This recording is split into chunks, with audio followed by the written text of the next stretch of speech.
오늘 주시는 하나님 말씀은 욥기 42장 5절입니다. 우리 한 목소리로 읽겠습니다. 시작. 내가 주께 대하여 귀로 듣기만 하였사오나 이제는 눈으로 주를 배웁나이다. 아멘.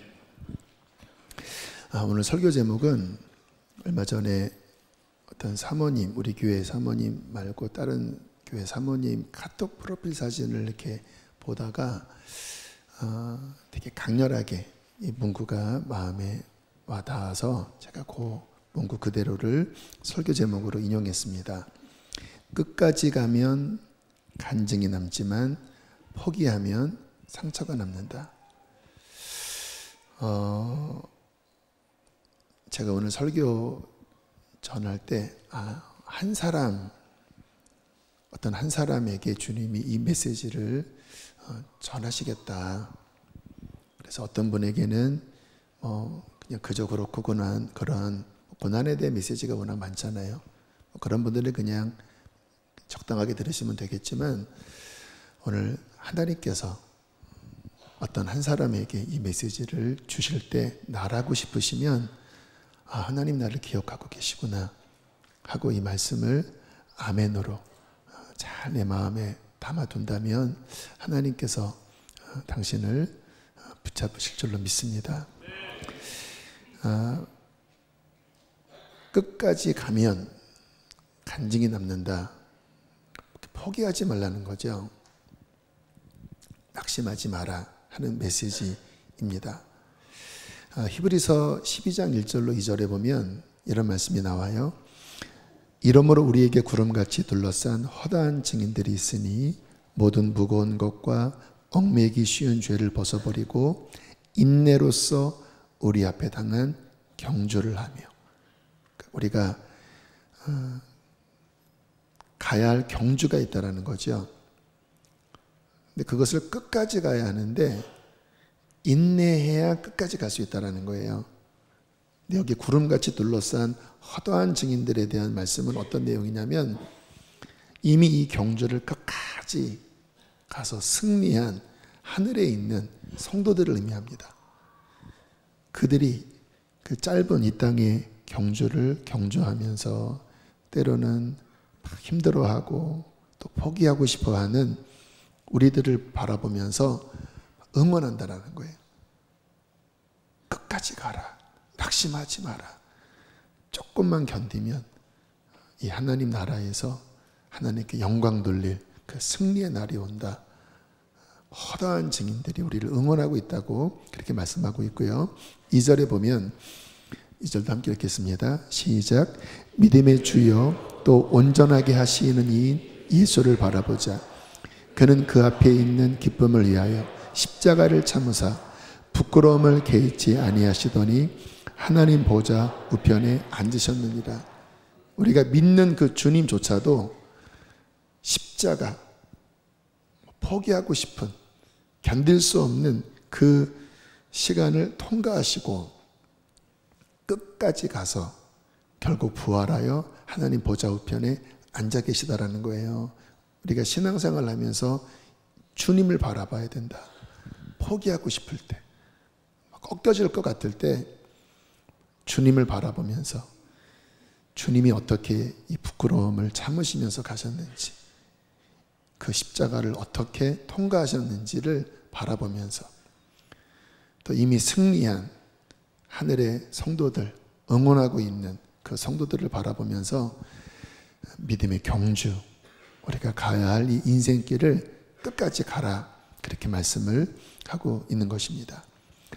자, 오늘은 인생에 있는 고난에 대한 말씀을 좀 나눌 텐데, 이게 워낙 고난이라고 하는 주제는 보편적이면서 또 굉장히 다양한 시각이 있어요. 그래서 한쪽 측면만 강조하면 좀 치우칠 수 있기 때문에 말씀을 오늘 시간상 어떤 중요한 부분을 강조하겠지만 특별히 하나님이 누구에게 주시는 그분은 그 말씀을 잘 받으시고 또 그렇지 않은 분들도 오늘 말씀의 한 측면을 잘 소화해 내신다면 앞으로 여러분들의 인생에 고난이 올 때 유익하게 되리라 믿습니다. 고난은 모든 사람들에게 다 옵니다. 지금 고난을 겪고 계신 분도 있고 또 앞으로 겪게 될 분들도 계시겠죠. 제가 예언을 할게요. 반드시 고난이 있을 것이니라. 저나 여러분이나. 근데 중요한 거는 그 고난의 시간을 겪을 때 어떻게 바라보는가, 어떻게 대하는가, 태도, 또 나의 인식이 굉장히 중요합니다. 왜냐하면 오늘 주제처럼 이 고난을 잘 소화하면 보석이 돼요. 간증할 수 있는 보석이 돼요. 그런데 잘못 반응하면, 이것을 잘 극복하지 못하면 정말 상처가 되고 쓴뿌리가 되는 경우가 많이 있어요. 그래서 이 고난이 우리 삶에 올 때 어떻게 해석해야 하고 어떻게 되어야 하는가, 어떤 애티튜드를 가지고 되어야 하는가. 특별히 고난은 신앙적인 측면에서 보면 실은 해보다는 유익이 훨씬 많습니다. 이 영적인 본질은 고난의 시간에 본질이 드러나요. 여러분, 언제 우리가 기도할까요? 진심의 기도는 편안할 때보다는 어려울 때 나오더라고요. 하나님은 미사 요구 많은 그런 기도를 좋아하시지 않고 담백한 솔직한 기도를 좋아하셔요. 하나님 살려주십시오. 하나님 나 어떻게 해요?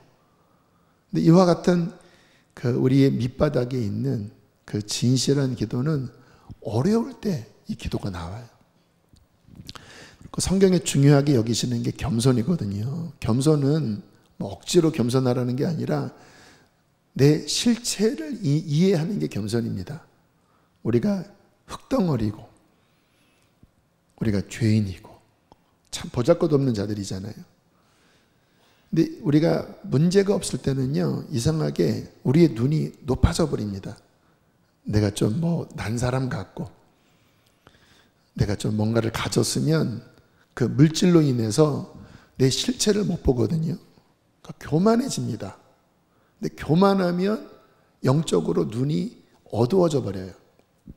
근데 고난이 올 때 내 몸이 아프고 내가 쌓았던 성들이 무너지고 내 삶에 위기가 올 때 비로소 내 실체를 압니다. 내가 어떠한 자인지.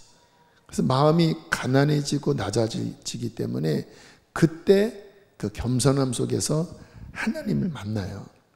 그래서 많은 분들이 실은 고난 당할 때 하나님을 만나는데 이유는 마음이 낮아졌기 때문에 그래요. 그래서 이런 측면에서 보면 고난은 영적인 측면에서는 훨씬 유익합니다. 오늘 욥이 무지막지한 고난 다 지나고 끝에 했던 멋진 고백이 오늘 본문 말씀인데요. 함께 읽어보실까요? 시작. 내가 주께 대하여 귀로 듣기만 하였사오나 이제는 눈으로 주를 배웁나이다. 욥이 그전에도 신앙 참 좋았습니다.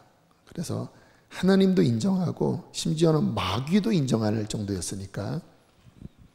근데 욥이 뭐라고 고백합니까? 그 전에 내가 하나님과 관계 맺는 것은 귀로 듣는 수준이었다면 이 고난을 지나면서 이제 눈으로 주님을 배우게 되었습니다. 성장한 거죠. 영적인 눈이 더 열린 것입니다. 그래요. 고난의 시간을 잘 통과하면 영적 차원이 바뀝니다. 지난 금요일에 오산이 기도원 철야 집회 정말 7시간 반의 시간이 어떻게 그렇게 집중성 있게 지나갔는지 모를 정도로 정말 충만한 집회였습니다. 그래서 그런지 오늘 막 순서도 제가 헷갈리고 근데 너무 좋았어요. 또 한 세션마다 참 각 교회의 그 특징과 또 목사님들의 파워풀한 메시지가 너무나 강력한 그런 충만한 집회였는데 저희 교회는 맨 마지막 어떻게 보면 제일 어려운 시간에 배정이 되었는데 어저께 오후 한 3시쯤인가 말씀 준비를 하고 있는데 한 목사님으로부터 연락을 받았습니다. 이제 그 세션에 포함된 교회 담임 목사님이세요. 이런 이야기를 하시더라고요. 목사님, 교회가 완전히 바뀌었습니다. 전부터 우리 교회를 알고 계셨던 분이거든요. 성도님들이 다 전사가 된 것 같아요. 그리고 진심으로 하는 말인데 전체 집회를 통틀어서 수지선한 목자교회 시간이 본인은 제일 좋았대요. 본인 교회도 한 세션 감당했거든요. 근데 이게 그냥 어떤 위로의 말이 아니라 진심 담긴 마치 예전에 경배와 찬양 그 집회에 온 느낌이었다고 그렇게 이야기를 하더라고요. 제 마음이 깊은 위로가 됐습니다.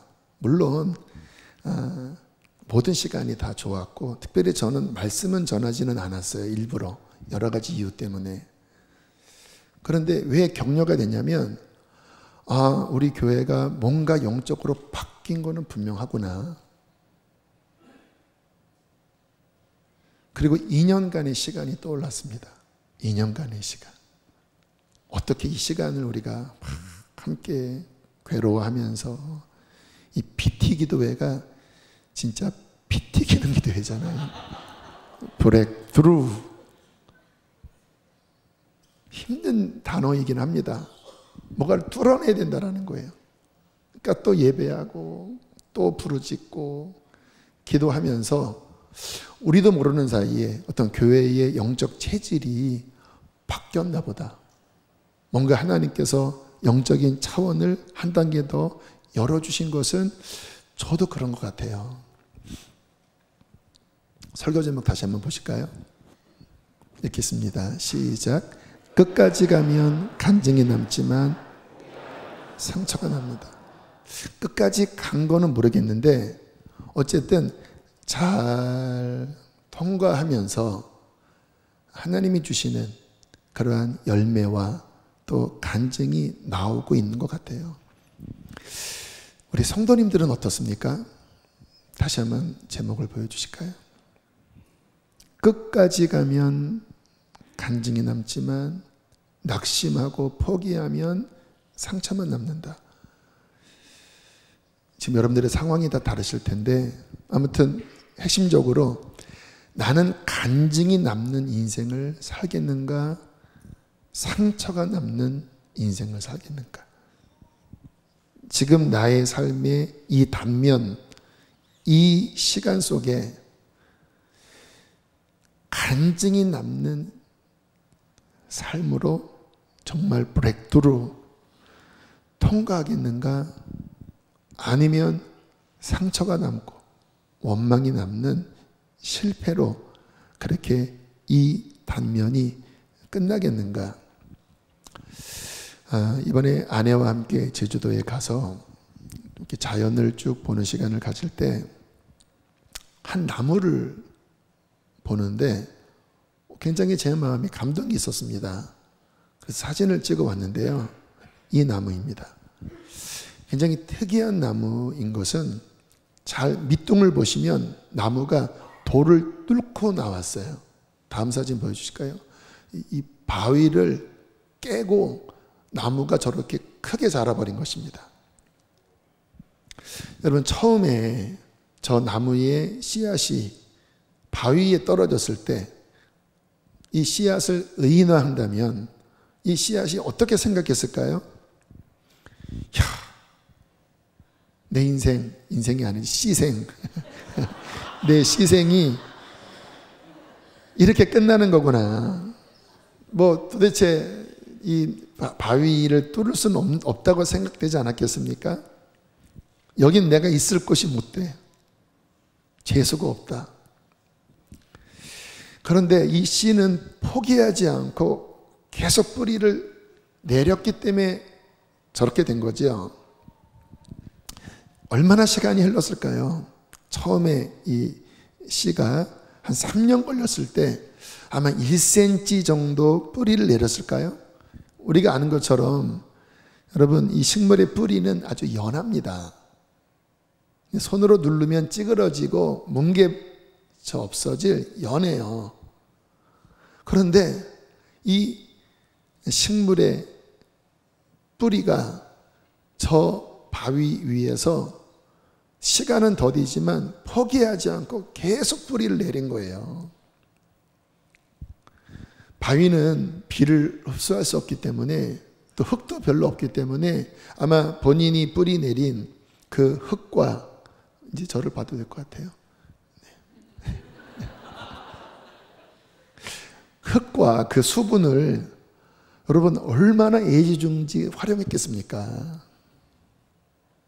그래서 또 한 5년이 지나서 한 3cm를 내리고 또 5년이 지나서 10cm를 내릴 때 어떤 일이 벌어졌을까요? 바위가 쭉 하면서 갈라지기 시작한 거예요. 그리고는 또 한 20년이 지나 더 그 바위 밑에 있는 그 흙 영역까지 뿌리를 내릴 때 저렇게 바위가 갈라져서 저렇게 큰 나무까지 저렇게 성장한 겁니다. 끝까지 가니까 어떻게 돼요? 간증이 남잖아요. 지금 제가 저 사진을 찍고 저 나무 대신 간증을 해주고 있지 않습니까? 아마 말씀을 듣는 분 가운데 저렇게 바위 위에 떨어진 환경 가운데 계시는 분도 계실 것 같아요. 실수다. 잘못 왔다. 결혼 생활도 마찬가지고, 뭐 직장 생활도 마찬가지고, 신앙 생활도 마찬가지겠죠. 근데 그 상황 속에서 이제 하나님께서 어떻게 대하라고 하시는지는 다 기도하시면서 분별을 해 보셔야 되겠지만 오늘 메시지의 핵심은 무엇입니까? 만약에 하나님이 있으라 하신다면, 하나님이 그 상황을 견디라 하신다면 포기하지 말아야 합니다. 끝까지 가면 간증이 남는다. 끝까지 가면 하나님께 영광을 돌린다. 우리 인생에 그와 같은 어려운 시간을 만나게 될 텐데요. 자, 어떠한 태도, 또 어떠한 인식을 가지고 대하느냐 너무너무 중요하다고 말씀을 드렸습니다. 그래서 많은 분들의 간증을 들어보면 마인드가 다르시더라고요. 정말 하반신을 못 쓰는 상황이 됐어도 이 태도 자체가 좋은 분들, 또 상황을 바라보는 인식 자체가 건강한 분들은 그 속에서 정말 간증에 꽃을 피우시더라고요. 그래서 그 상황을 어떠한 시각으로 또 어떠한 내 마음의 태도로 대하느냐, 또 신앙적으로 보면 하나님에 대한 인식, 그 환경에 대한 하나님에 대한 인식 굉장히 중요합니다. 왜냐하면 잘 해석하지 않으면 하나님에 대해서도 오해하고 또 본인의 인생에 대해서도 오해하고 또 심지어는 마귀의 송사에 빠져서 이 상황에 막 쓴뿌리가 막 자라는 또 그러한 잘못된 길로 갈 수도 있기 때문에 어떻게 바라보느냐, 어떠한 태도로 대하느냐, 이것은 굉장히 중요한 영역입니다. 고난이 오는 이유는 단편적이지는 않아요. 저는 요즘 MBTI나 또 이렇게 사람을 정의하는 여러 가지 어떤 그 심리학적인 그런 해석의 툴로 이렇게 나는 어떤 유형이야, 그런 말들을 많이 하는데 도움이 되는 측면은 있어요. 그러나 제가 좀 염려스러운 건 뭐냐면 인생이나 사람의 단면이나 이렇게 뭔가의 틀로 가둬놓기에는 굉장히 인생이라고 하는 것은 복잡다단합니다. 그래서 어떠한 측면은 해석할 수 있지만 거기에 갇혀버리면 또 하나의 우위에 빠져요. 그래서 우리가 어떤 상황에 너무 선입견을 가지고 내 인식을 가지고 쉽게 판단하지는 않으셨으면 좋겠어요. 그래서 고린도전서에 보면 사도 바울이 나도 내 스스로를 판단하지 않는다. 나를 판단하실 이는 오직 주님이시다. 그래서 제일 좋은 거는요, 정말 예배하고 기도하시면서 성령의 조명으로 내 삶에 하나님의 판단, 하나님의 해석이 비춰지는 게 베스트입니다. 오늘 성령께서 특별히 그와 같은 어떠한 영역들을 비추시려고 하시는 것 같아요. 근데 이 부분도 실은 한 면이기 때문에 모든 사람에게 다 적용되는 영역들은 아닙니다. 그러나 오늘 제가 말씀하는 이 몇 가지 영역은 우리들이 잘 생각해 봐야 될 영역이기 때문에 말씀을 드리는데요. 자, 고난에 대한 가장 보편적인 인식을 말씀을 드릴게요. 인과응보적 인식. 다시 말하면 내가 뭐를 잘못해서 하나님이 벌 주셨다. 이거는 믿는 사람이나 믿지 않은 사람이나 다 갖고 있는 보편적인 어떤 양심에 기초한 인식입니다. 성경에서도 실은 이와 같은 인식의 말씀이 많지요. 대표적으로 신명기 28장이 그와 같은 말씀이잖아요. 잘하면 복 주고 못하면 벌 준다. 맞는 측면이 많지만 그러나 이것을 잘 성령 안에서 해석하지 않으면 오해를 불러일으키기도 해요. 대표적인 상황이 오늘 본문 욥에 관한 부분입니다. 욥은 어마무시한 그런 고난을 당했습니다. 이 욥이 당한 고난 중에 하나만 우리에게 왔어도 우리는 하나님 진짜 원망하고 그 인생은 완전 슬럼프에 빠질 거예요. 한날에 전 재산 잃어버렸어요. 여러분, 전 재산 잃은 적이 있습니까? 한날에 10명의 자녀가 다 죽어버렸습니다. 한날에. 사고로. 한날에. 그리고 얼마 후에 몸에 악창이 들어서 정말 차마 눈 뜨고 볼 수 없는 그 지경.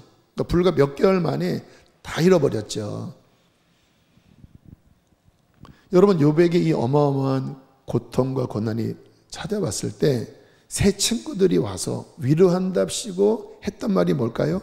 정죄의 말이었습니다. 네가 뭔가 잘못해서 일이 닥친 거다. 회개해라. 네 자식 새끼들이 뭔가 잘못했기 때문에 죽은 거다. 인과응보적 인식.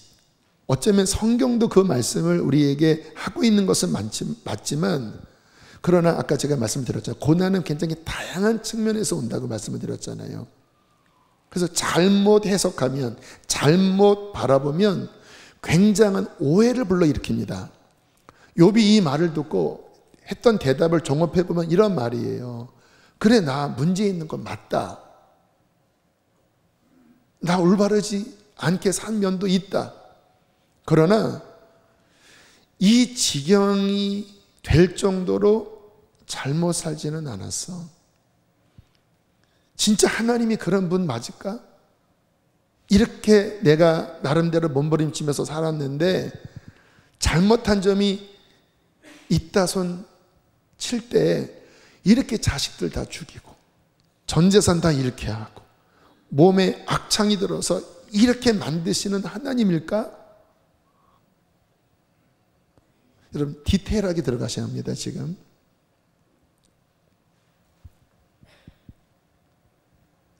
욥기 맨 끝에 보면 이 욥기를 보면 이 친구들이 했던 말들이요, 기가 막힌 그 당시의 지혜의 말들이었고 어떤 측면에서는 굉장히 하나님의 말씀과 맞는 측면의 말씀들을 굉장히 많이 했어요. 그런데 욥기 42장 8절에 보면 하나님께서 이 친구들이 했던 모든 말들을 이렇게 결론을 내리십니다. 함께 읽어보실까요? 시작. 너희가 나를 가리켜 말한 것이 내 종 욥의 말같이 옳지 못함이라. 옳지 못함이라. 내 종 욥이 했던 말처럼 너희들 잘못 말했어. 구절구절 뽑으면 주옥 같은 말씀들이 많아요. 그 친구들이 했던 말. 근데 하나님은 인정하지 않으셨습니다. 왜 그런지 아세요? 잘못 욥의 삶을 그들이 바라보고 정죄를 해버린 거예요.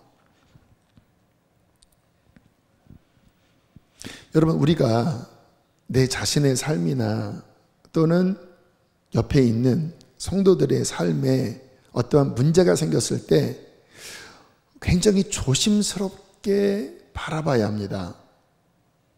잘못하면 이 욥의 새 친구들처럼 대할 수가 있어요. 너 뭔가 잘못해서 그렇지. 이 말은 굉장히 뿌리치기에는 설득력 있는 말입니다. 왜냐하면 여기 계신 모든 분들의 삶에 암이 걸렸어요. 어떤 분이 암이 걸렸어요. 사업이 망했어요. 너 죄 때문이야 라고 이야기할 때 나 아니야 라고 할 사람이 누가 있을까요? 아니, 이 지구상에 있는 어떤 사람도 네 죄 때문이야 라고 이야기할 때 나는 아니야 라고 할 사람 아무도 없습니다. 근데 문제는 뭐냐면 그것이 정말 하나님께로부터 온 말인가? 하나님께로부터 온 말인가? 아니면 내 판단과 정죄의 말인가? 그래서 동기를 보시면은 굉장히 중요한데 이 동기 안에 판단과 정죄, 내 본성의 판단과 정죄로 누군가의 어떠한 문제에 대해서 너 죄 때문이야 또는 자신의 문제에 대해서 판단과 정죄의 동기로 이 말을 하면 상처만 남아요. 그러면 저 스스로나 성경 말씀이나 또 성도들의 어떤 간증을 보면 회개하는 경우가 많이 있잖아요. 또 문제가 생겼을 때 내 죄 때문이군요. 회개하는 경우가 많잖아요. 근데 그때는요 동기가 판단과 정죄가 아니라 성령의 조명 속에 성령님이 죄를 깨닫게 하시는 경우가 있습니다. 근데 이때는요 그 마음이 판단하는 마음이 아니라 그를 향한 긍휼, 안타까운 사랑, 또 함께 울어줄 수 있는 그 동질, 컴패션이죠. 함께 아파하는 그 마음 속에 겸손한 마음으로 이 이야기가 전해질 때 그때는요 성령님이 주시기 때문에 그 마음에 회개를 일으킵니다. 상처가 아니라 어떤 치유와 회복이 일어나요. 내 스스로도 마찬가지입니다. 우리가 하나님 앞에 어떤 어려움 당할 때 내 죄 때문입니다. 회개하는 것은 유익합니다. 저는 주로 그렇게 해요. 그런데 이게 한 끗 차이로 마귀가 송사하는, 정죄하는 이 정죄의 모드로 딱 들어가면요 낙심이 되고 하나님께 이렇게 막 억가심장이라고 그러죠. 막 이렇게 원망하고 불평하는 이쪽으로 가버려요. 그래서 성도님들과 이런 부분에 상담을 할 때 보면 어떤 분들은 정말 성령의 깨달음으로 회개하면서 좋은 열매를 맺는 분도 있는 반면 어떤 경우에는 이거는 판단 정죄, 마귀가 이러한 영역들을 막 정죄하면서 오히려 낙심하게 만들고 하나님을 떠나게 만드는 이 측면으로 갈 때는 제가 시각을 자꾸 교정시켜 주려고 합니다. 그러니까 오늘 전하는 메시지의 핵심은 좀 후자 쪽에 들어가 있는 부분이라 또 전자, 진심으로 회개하는 분들은 그럼 내가 문제 없는 거야? 또 이렇게 가면 안 되겠지만 이쪽 측면에 있는 분들은 이 인식을 성령 안에서 잘 가져야 한다라는 거예요.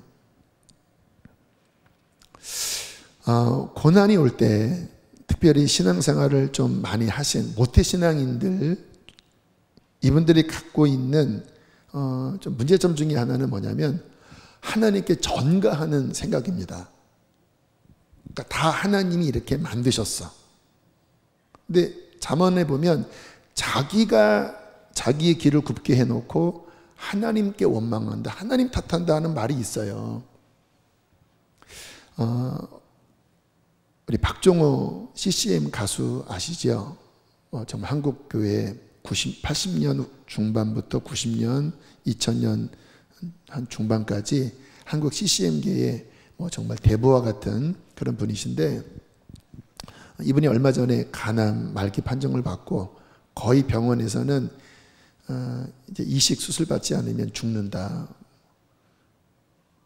근데 놀랍게 이제 둘째 따님을 통해서 간 이식 수술을 이제 받고 다시 살아나셔서 지금 또 찬양 사역을 잘 하고 계신데 얼마 전에 어떤 간증 프로그램에 나오셔서 간증을 하시는 이분의 성격이 되게 이렇게 소탈하시고 굉장히 이렇게 솔직담백하세요.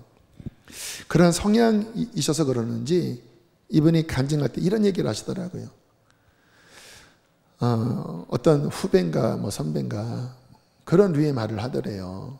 하나님이 너를 이렇게 귀하게 쓰시려고 이제 암이 걸리게 하고 또 이렇게 회복시켜 주셨다. 포인트가 뭐예요? 하나님이, 물론 결론은 좋지요. 이렇게 귀하게 쓰시려고. 문제는 뭡니까? 하나님이 암이 걸리게 하셨다. 하나님이. 아마 많은 분들이 그 신앙생활을 하면서 갖고 있는 인식 중에 하나입니다. 하나님이, 뭐 부모님이 어떤 문제로 뭐 돌아가실 때 하나님이 그렇게 하셨다. 내 삶에 어떤 문제가 생길 때 하나님이 벌 주셨다. 또는 하나님이 그렇게 하셨다.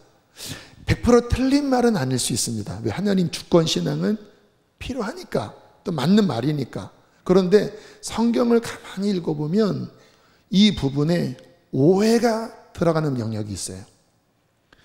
그 박정호 그 선가사가, 찬양사역자 그런 말을 하더라고요. 하나님을 그런 식으로 만들지 말아라.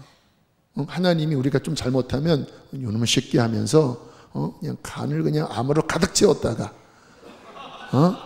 그리고 조금 이렇게 여기서 정신 바짝 차리게 하고 딸의 배를 찢어서 간을 딱 넣어준 다음에 간증하게 하고 그렇게 잘하는 그 모든 것을 조작하시는 그런 하나님으로 만들지 말아라. 내가 암 걸린 거는 뭔지 모르겠지만 나 음식 막 먹었다. 운동도 안 하고 몸 관리 못했다. 그러면서 중요한 말을 하더라고요. 본인이 만난 하나님은 내 잘못으로 또는 뭐 나의 관리 못함으로 인해서 끝날 수밖에 없는 상황에서 나를 건지시는 은혜의 하나님이시더라. 그 속에서 막 나를 막 정죄하고 막 또는 뭐 이거를 뭔가를 막 만들어서 이런 하나님이 아니라 이 속에서 나를 회복시키시는 은혜를 주시는 하나님이시더라. 그런 측면 욥기도요. 좀 디테일하게 보실 게 뭐냐면 하나님이 욥의 재산을 다 날려버리셨나요? 하나님이 자녀 다 죽이셨나요? 하나님이 건강 잃게 하셨나요? 이렇게 보면 하나님이 하신 것 같지만 가만히 들여다보면 마귀가 막 이렇게 하자고. 물론 하나님이 허락은 하셨지만 여기에 디테일에 들어가시다 보면 하나님이 다 짜서 막 이렇게 하는 하나님이 다 문제를 일으키셨다라고 하는 부분은 우리가 영적으로 잘 해석하지 않으면 그러한 인식 때문에 원망 나오고 하나님에 대한 불평 나오고 다 하나님이 하셨다 이렇게 흘러갈 수 있다라는 거예요. 제가 경험한 하나님은 또 제 삶의 여러 가지 일들을 겪으면서 저의 잘못으로 생긴 부분에 대해서 인정을 하고 회개하고 그리고 아파하고 그래요. 그런데 내가 만난 하나님은 그 모든 상황 속에서 정말로 회복시키시고 은혜 베푸시고 살리시는 하나님이셨습니다. 그 하나님을 경험하면 경험할수록 제가 느끼는 것은 진짜 너무 좋으시다. 제가 좋아하는 구약의 하나님 계시에 하나님이 어떤 분이신지를 계시하신 제가 제일 좋아하는 본문 여러 번 이 말씀을 인용을 했습니다. 그 출애굽기 34장. 이 34장은 어떤 상황인지 아시죠? 그 출애굽 1세대가 금송아지 만들고 이미 그 종자들 자체가 가나안에 들어가기에는 부적격 드러난 그 상황이 출애굽기 34장입니다. 자, 그때 하나님께서 이 백성들을 막 멸하시려고 하실 때 모세의 기도를 통하여 하나님이 뜻을 돌이키시면서 모세가 중요한 기도 요청을 하잖아요. 하나님을 좀 알려달라고. 그때 이 말씀을 하십니다. 출애굽기 34장 6절로 7절 함께 읽어보실까요? 시작. 여호와께서 그의 앞으로 지나시며 선포하시되 여호와라 여호와라 자비롭고 은혜롭고 노하기를 더디하고 인자와 진실이 많은 하나님이라. 인자를 천대까지 베풀며 악과 과실과 죄를 용서하리라. 그러나 벌을 면제하지는 아니하고 아버지의 악행을 자손 3, 4대까지. 자, 뒷말씀 보면 하나님이 벌을 면제하지 않고 아버지의 악행을 자손 3, 4대까지 보응하시는, 우리가 알고 있는 인과응보적인 두려운 하나님에 대한 말씀을 분명히 하고 계셔요. 그래서 이 부분을 절대 간과하면 안 됩니다. 중요한 영역이기는 해요. 그런데 언제나 어떤 편지나 누군가 이야기할 때 핵심 메시지를 알아야 되잖아요. 뭐를 이야기하고 싶은지. 자녀에게 막 혼내면서 너 그러려면 집 나가. 집 나가라는 게 아니잖아요. 호적판다. 호적팔 수도 없고 파라는 게 아니잖아요. 그 아버지께서 하려고 하는 그 본심을 알아야 되잖아요. 이 말씀의 본심은 너희들이 그래 가나안에 들어가기에 어려운, 이미 그 모든 것들이 드러나고 있는 그러한 상황 가운데 있지만 나는 자비롭고 은혜롭고 또 참고 너희들을 향한 진실한 나의 마음을 갖고 있으면서 끊임없이 용서하고 때로는 매도 들지만 그것 때문에 자녀들 세대에 어려움도 오지만 그러나 나는 너희들을 용서하고 너희를 건지고 너희로 하여금 이 복을 누리도록 너희를 이끄는 사랑의 하나님이라고 하는 것을 주님께서는 말씀을 하고 계시는 거예요. 그래서 우리가 하나님을 이해할 때 그래요. 우리가 부족해서 이런 문제도 생기고 저런 어려움도 생기죠. 그리고 우리가 회개하는 것 너무너무 중요합니다.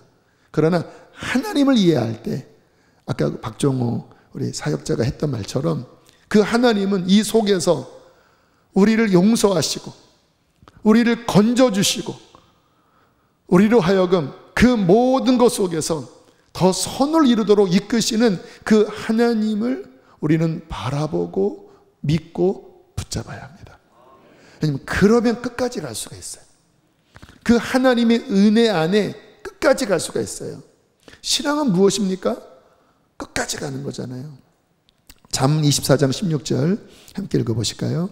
시작. 대저 의인은 7번 넘어질지라도 다시 일어나려니와 악인은 재앙으로 말미암아 엎드려. 악인은 엎드려지지만 우리 하나님의 자녀들은 어때요? 넘어져요. 7번 넘어져도 다시 일어나서 끝까지 가는 자들입니다. 그래서 간증을 할 수 있는 자들이 우리들이잖아요. 근데 언제 그렇게 된다고요?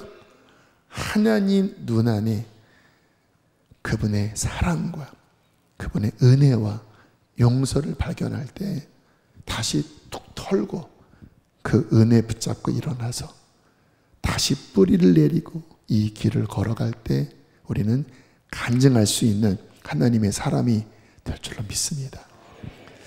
사도 바울 같은 경우도 그 삶에 참 무지막지한 욥과 결코 뒤지지 않을 어려움이 있었습니다. 이제 바울은 그 대신 의를 위한 고난이었어요. 어쨌든 의를 위한 고난이든 뭐 때문에 생긴 어려움이든 이 사도 바울이 이 고난의 시간 한복판을 지날 때 로마서를 통하여 했던 중요한 고백이 하나님에 대한 인식입니다. 자, 로마서 8장 31절로부터 보면요. 그런즉 이 일에 대하여 우리가 무슨 말하리요? 이 일은 뭐냐면 수많은 감옥에도 가고 사람들의 손가락질하고 그 당시에 주류였던 그 유대교에서 바울은 완전히 배신자였잖아요. 만일 하나님이 우리를 위하시면 누가 우리를 대적하리요? 자기 아들까지 아끼지 않고 우리 모든 사람을 위하여 내어주신 이 은혜와 사랑의 하나님이 어찌 그 아들과 함께 모든 것을 우리에게 주시지 아니하겠느냐? 누가 능히 하나님께서 택하신 자들을 고발하리요? 의롭다 하신 이는 하나님이시니 누가 정죄하리요?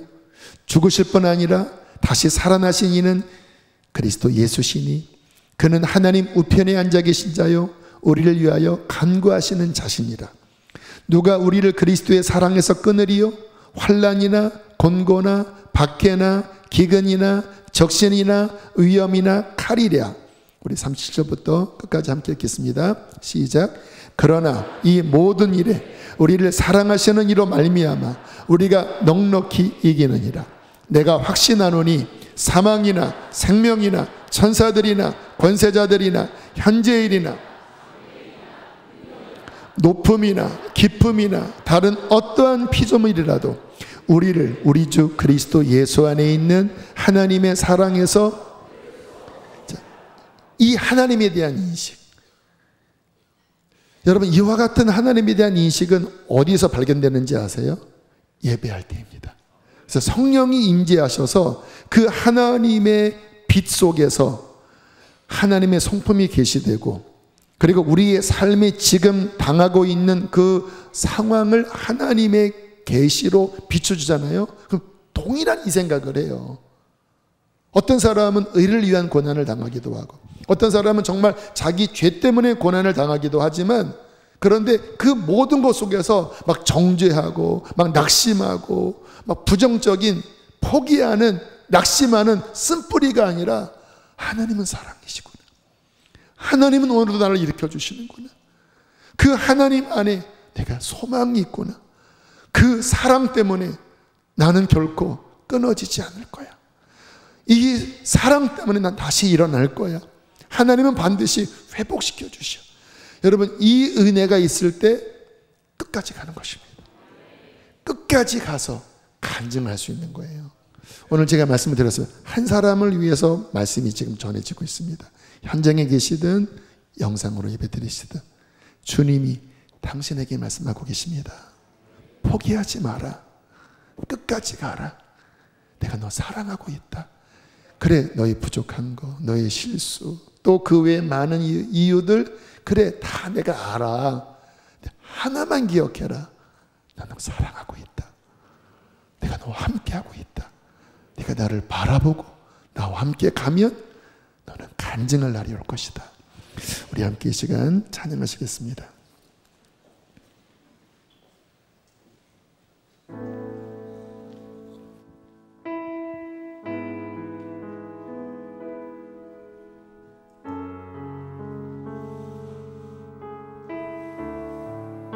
광야 한가운데, 광야 한가운데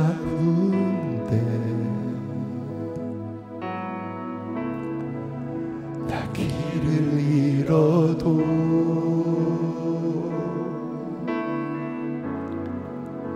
참된 길이 되신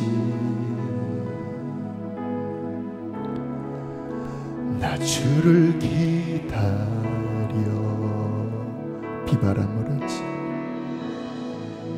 비바람 몰아칠 때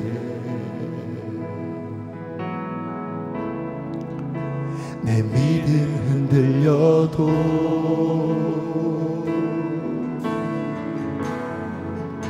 참된 반석 되신 나 주를 기다려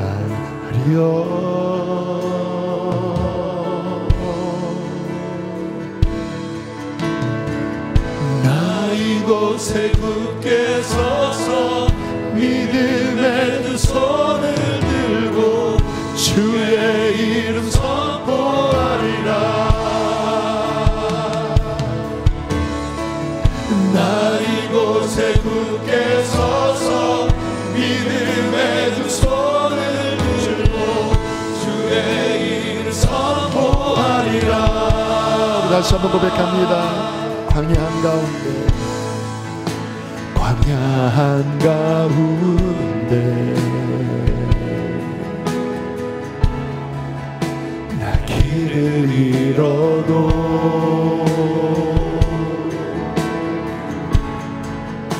참된 길이 되신 주님을 기다립니다. 나 주를 기다려 비바람 몰아치 비바람 몰아칠 때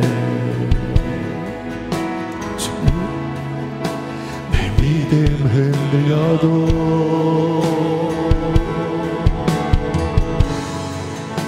참된 반석 되시 나 주를 기다려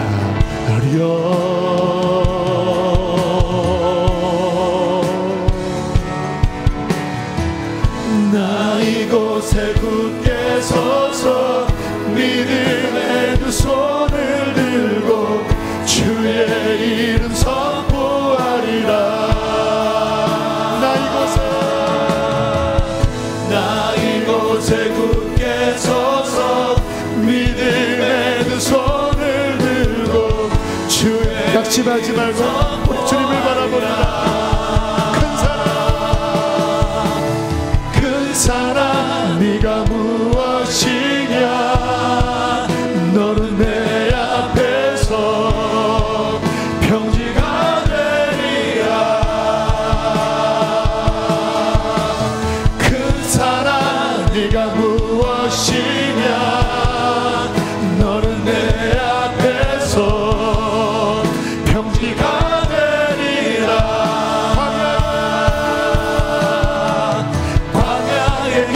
사막의 강을 주님과 함께 가세요. 광야의 길 사막의 강을 주가 만드시네. 광야의 길 사막의 강을 광야의 길 사막의 강을 한 번 더 광야의 길 사막의 우리 하나님 바로 그런 하나님이십니다. 광야의 길 사막의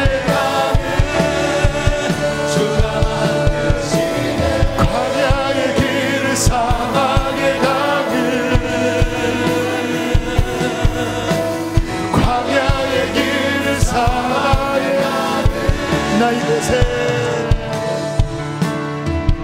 나 이곳에 굳게 서서 믿음의 두 손을 들고 주의 이름 선포하리라. 나 이곳에 굳게 서서 믿음의 두 손을 들고 우리 한 번 더 고백하고 기도합시다.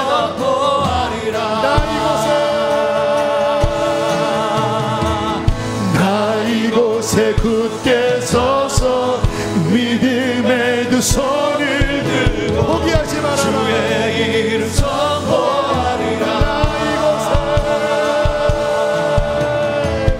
나 이곳에 굳게 서서 믿음의 두 손을 들고 우리 주여 두 번 부르시고 함께 성령께서 계시는 대로 기도하시겠습니다.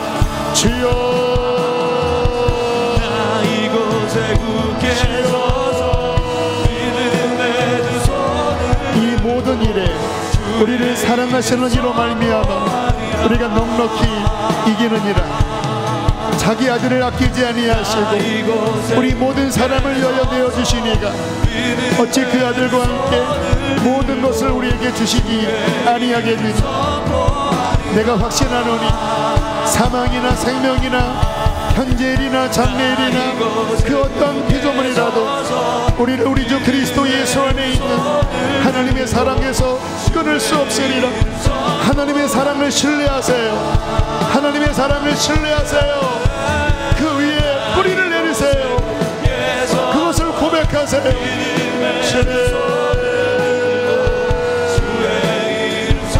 원망하지 마세요. 원망하지 마세요. 하나님을 찬양하세요. 하나님을 찬양하세요.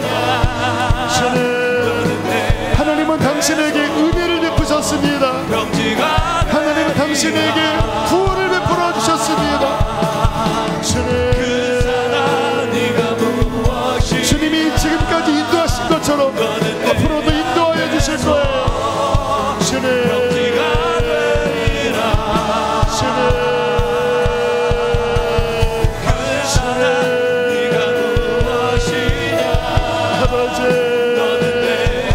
믿음으로 일어나세요. 믿음으로 일어나세요. 믿음으로 일어나세요. 주님을 바라보세요. 이기세요. 끝까지 가세요.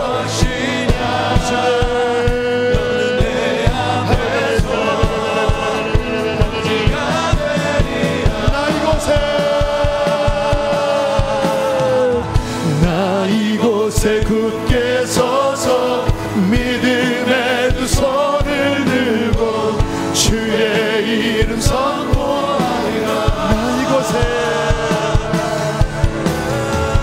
나 이곳에 굳게 서서 믿음의 두 손을 들고 주의 이름 선포. 우리 한 번 더 이 고백합니다. 나 이곳에 굳게 서서 믿음의 두 손을 들고 주의 이름 선포하리라. 나 이곳에 굳게 서서 믿음의 두 손을 들고 주의 이름 선포하리라.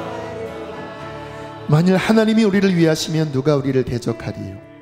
자기 아들을 아끼지 않고 우리 모든 사람을 위하여 내주시니가 어찌 그 아들과 함께 모든 것을 우리에게 선물로 주시지 아니하겠느냐? 누가 능히 하나님께서 택하신 자들을 고발하리요? 의롭다 하신 이는 하나님이시니 누가 정죄하리요?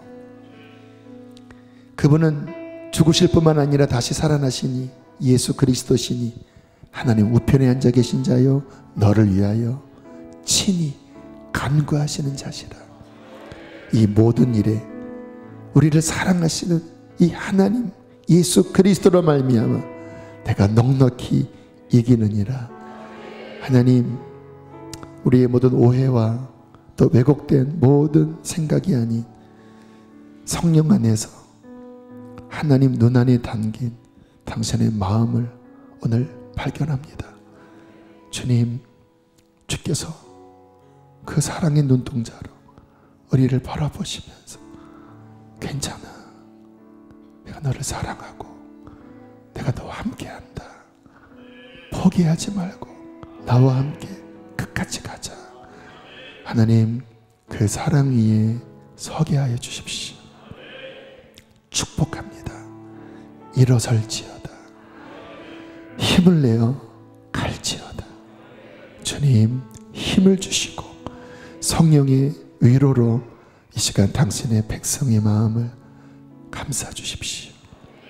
주님의 강한 팔이 이 시간 사랑하는 성도를 강한 팔이 안고 계시는 것이 마음에 보여집니다. 이 하늘 아버지의 팔, 엘샤다이 전능자의 팔, 당신과 함께하고 계십니다. 하나님 축복합니다. 눈을 열어 오늘 하나님 바라보게 하시니 감사합니다. 기아님을 봉헌합니다. 기쁘게 흠양하여 주십시오.